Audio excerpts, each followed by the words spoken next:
పూజా సమయాల్లో చేయకూడనివి, చేయాల్సినవి. సూర్యుడు ఉదయించడానికి ముందే లెగవాలి. అస్తమించిన తర్వాత నిద్రించాలి. నోములు, వ్రతాలు చేసే రోజు తలకు నూనె పెట్టడం, దువ్వటం చేయరాదు.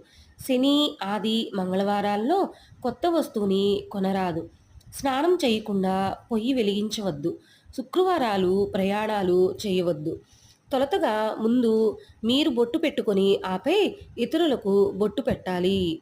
పూజా సమయ రోజుల్లో మంచినీళ్ళు, మజ్జిగ మీ చేతులతో వడ్డించొద్దు. ఇతరుల నుంచి ఉప్పు, నూనె తీసుకోవద్దు. గడపని కాలితో తొక్కకుండా జాగ్రత్త వహించండి.